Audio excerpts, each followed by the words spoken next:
No capítulo 11 de Apocalipse, está registrada uma profecia que anunciava as tentativas demoníacas para acabar com a Bíblia. O apóstolo João escreveu as seguintes palavras recebidas do anjo: darei as minhas duas testemunhas, que profetizem por 1260 dias, vestidas de pano de saco. Apocalipse capítulo 11, verso 3. As duas testemunhas são explicadas por Jesus. Quando ele falava sobre a Bíblia, ele disse: são elas mesmas que testificam de mim. João capítulo 5, verso 39. A Bíblia Sagrada são as duas testemunhas, o Antigo Testamento e o Novo Testamento. As duas partes na qual as Escrituras Sagradas estão divididas. O texto de Apocalipse 11 continua falando sobre a Bíblia. São estas as duas oliveiras e os dois candeeiros que se acham em pé diante do Senhor da terra. Apocalipse capítulo 11, verso 4. As duas oliveiras e os dois candeeiros se referem à mesma coisa. Pedro diz que a Bíblia é uma candeia que brilha em lugar tenebroso. 2 Pedro capítulo 1, verso 19. E Zacarias compara com as duas ramas de oliveira, como está escrito em Zacarias capítulo 4, verso 11 e verso 14. Mas em que sentido as duas testemunhas testificariam vestidas de pano de saco durante 1260 dias? Outras profecias na Bíblia mencionam o mesmo período de 1260 dias.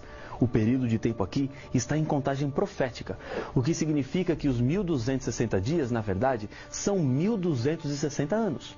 Os textos que explicam isso são Números 14, verso 34 e Ezequiel capítulo 4, verso 7. Durante esse período, a Bíblia testificou vestida de pano de saco, ou seja, oculta, abafada. A sua leitura estava proibida, sob a alegação de que o povo não tinha capacidade de entender corretamente, e esse era um privilégio concedido apenas aos líderes religiosos.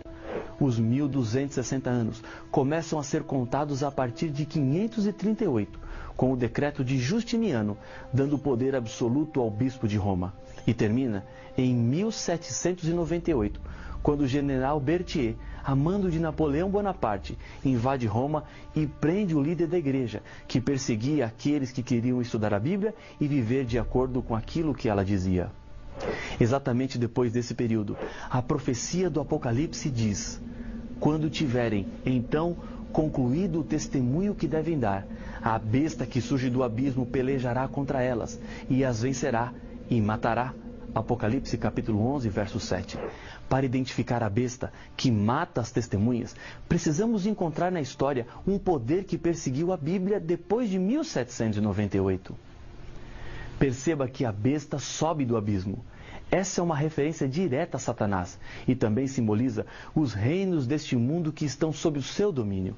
Essa besta não tem nenhum fundamento religioso, vem do abismo, é um poder ateu e espiritualmente comparado com Sodoma e o Egito. No Egito, na época em que Moisés voltou para libertar o povo de Israel, que estava vivendo em escravidão, ao falar com o faraó e pedir que ele deixasse o povo ir, o faraó anuncia: quem é o Senhor para que lhe ouça eu a voz e deixe ir a Israel? Não conheço o Senhor, nem tampouco deixarei ir Israel. Êxodo capítulo 5, verso 2. Incredulidade. Esse é o mesmo espírito que marca a besta do abismo, aquela que atacaria a Bíblia depois de 1798. Por um período de tempo, as duas testemunhas morreriam, diz a Bíblia. Então, muitos dentre os povos, tribos, línguas e nações contemplam os cadáveres das duas testemunhas por 3 dias e meio. Não permitem que esses cadáveres sejam sepultados. Apocalipse capítulo 11, verso 9. Mas a morte não seria para sempre.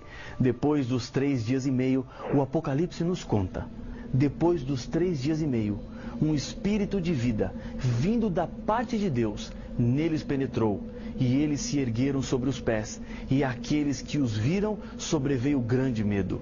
E as duas testemunhas ouviram grande voz vinda do céu, dizendo-lhes: subi para aqui.